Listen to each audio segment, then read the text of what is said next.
kita sebenarnya butuh, ini keadaan yang tidak mudah dihadapi, dan kita butuh ide-ide baru, kita butuh inisiatif-inisiatif baru, kita butuh revolusi cara berpikir, dan banyak hal yang perlu dipupuk agar kita bisa mampu beradaptasi terhadap keadaan yang berubah ini. Dan ini kesempatan yang luar biasa untuk Indonesia, momentumnya.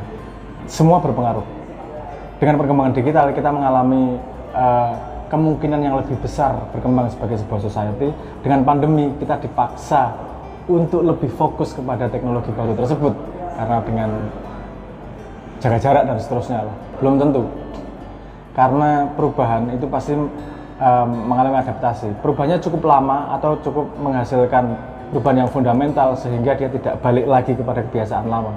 Ada kemungkinan untuk balik kebiasaan lama, tapi ada juga kemungkinan untuk dia memang bisa benar-benar berubah. Tapi kalau kesempatan ini digunakan untuk memang kita berevolusi, untuk memperbaiki diri, kemungkinan berubahnya akan semakin besar. Gimana kita bisa memanfaatkan momentum ini gitu. Ya. Ini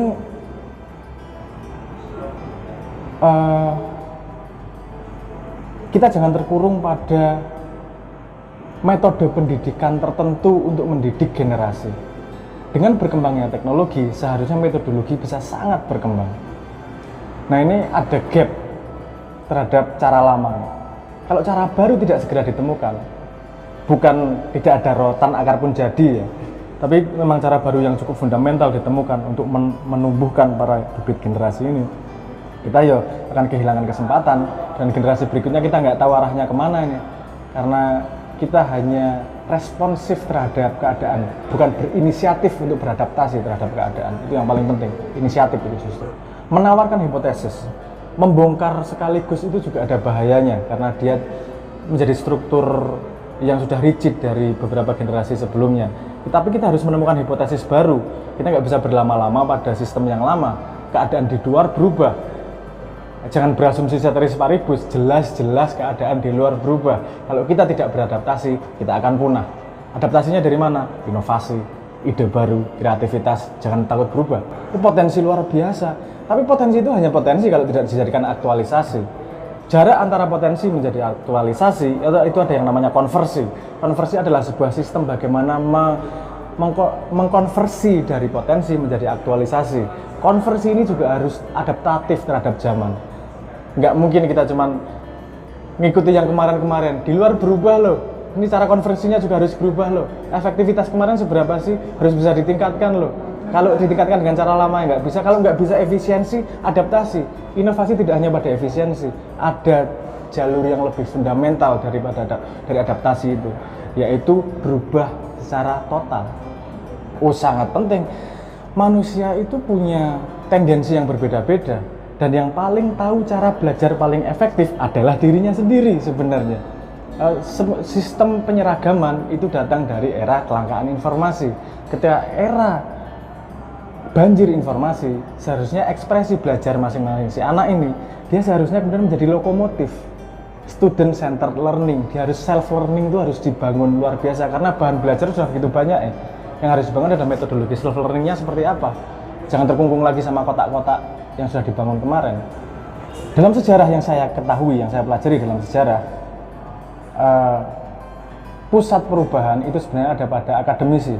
Tapi institusi yang paling susah berubah adalah institusi pendidikan. Jadi ini adalah paradoks ini sebenarnya. Padahal mereka yang paling punya potensi untuk beradaptasi. Jadi seharusnya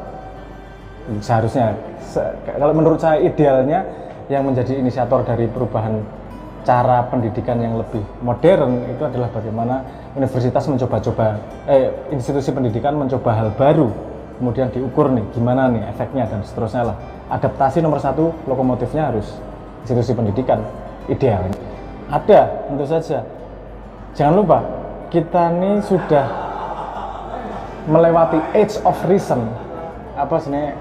Zaman dengan cara berpikir yang kritis ini sudah lama. Jadi hipotesis-hipotesis tentang pendidikan itu sudah banyak. Ada yang populer, ada yang tidak populer. Tapi juga ada kompatibilitas. Ada yang kompatibel buat kemarin, ada yang lebih kompatibel untuk sekarang. Gagasan baru, ini bukan gagasan saya pribadi, tapi mengumpulkan dari gagasan-gagasan sebelumnya. Tapi ada cara untuk kita beradaptasi dengan sangat efektif dalam dunia seperti ini. Pertanyaannya adalah, kita mau melakukan atau tidak?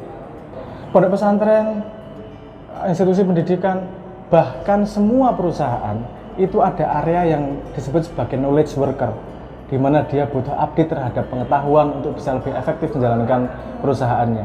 Ini semua sebenarnya pada proses yang namanya proses belajar.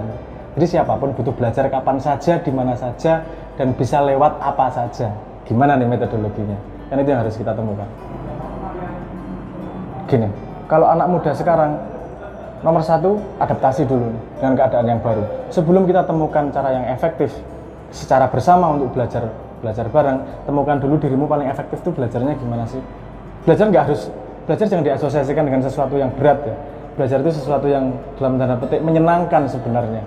Nah, kalau yang membuat berat kan lulus atau tidak, hasil ujiannya berapa. Tapi kalau Anda like seneng-seneng, Anda nonton film, baca-baca Twitter, baca-baca Facebook, yang mengandung ilmu Anda juga senang baca kok. Cuman bagaimana mengakumulasi ilmu yang ditemukan di tengah jalan menjadi sebuah rumah bangunan pemahaman yang efektif, yang sama dengan ketika kamu belajar di sebuah tempat khusus. Itu sangat bisa dilakukan kalau ada sistemnya yang tersedia. Dan Anda menawarkan sistem itu? Saya tawarkan sistemnya.